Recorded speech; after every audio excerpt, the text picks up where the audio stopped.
safety, transportation, and the prevalence of violence and harassment in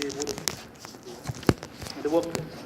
So these three elements, which is exactly what this panel is addressing, let's say are the core elements that are restricting the women's participation in the labor market. And moving forward, the findings of the report support a policy agenda that must include, first, a clear focus on the care economy.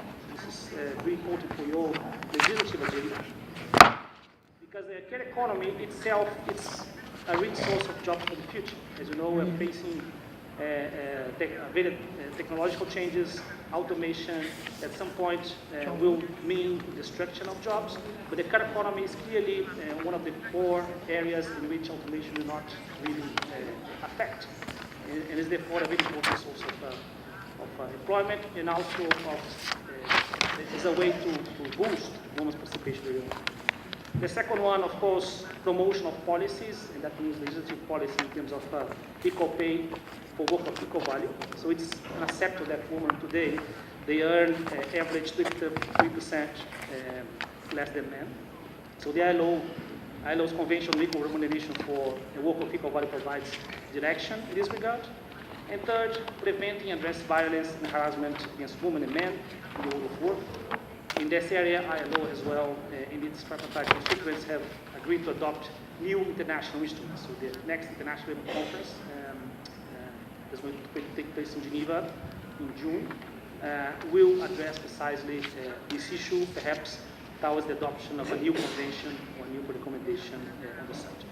But let me just concentrate in one of these issues for the sake of time, which is the question of equal pay. So while the world of work is changing, there has been a constant and persistent inequality. So this is at the root of the inequality discussion. So it's not only SDG 5, but also SDG 10. So an equal pay between women and men and for work of equal value is a prevalent issue. And you may remember that the ILO Convention number 100 was adopted in 1951. So that means 66 years after the adoption of the ILO Convention 100, which was, by the way, ratified by 172 countries, which has a very broad ratification rate, we still are very far from the equality in payment. So despite many efforts to address this challenge, progress on narrowing the gender pay gap has been very slow. And in fact, without the right policy, progress could even halt, or maybe even reverse. So that means this 76 years could actually, gap could actually be brought.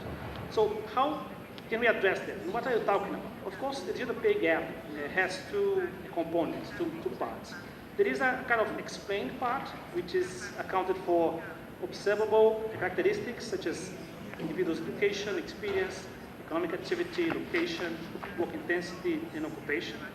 And there is a kind of unexplained part, which is explained actually by discrimination. And recent research suggests that even if the discrimination part was removed, which is clearly a wage penalty, the gap could actually be reversed in almost 40 countries. So just changing, let's say, discrimination component. Because one thing is to say women are making less because they're working less hours. Other thing is to say, okay, for the same number of hours, for the same education degree, for the same type of employment, they are making less, which is explained by discrimination. So just cutting this, we could halt in 38 months. And how to do it? First thing, and this is in your hands, it's legislation. So despite of the fact that the Convention number 100 was ratified by 172 countries, there is still a legislation gap in terms of making sure the provisions that guarantee equal pay for work with equal value and equal pay are respected. So there's clearly a need to reinforce legislation and reinforce institutions to address this issue.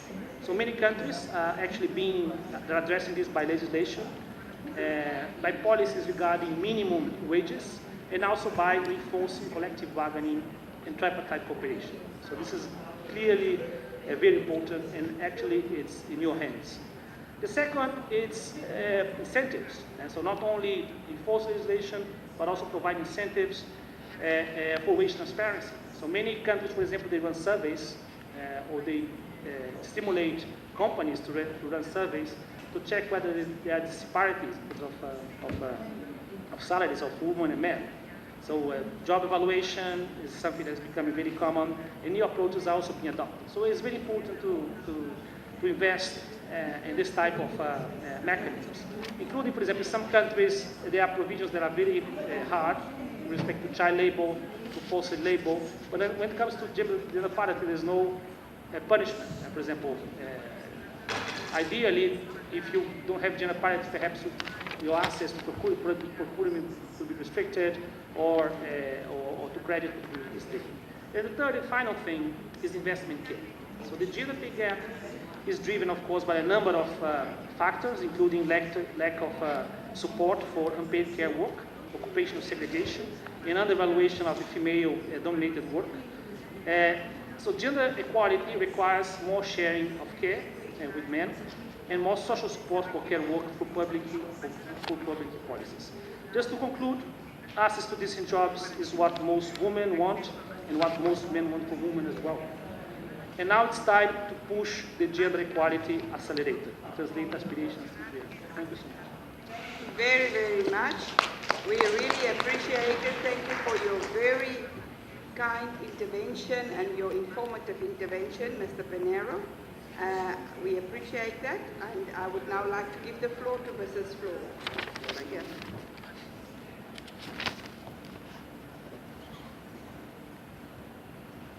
Thank you very much. It's a pleasure for me to be here.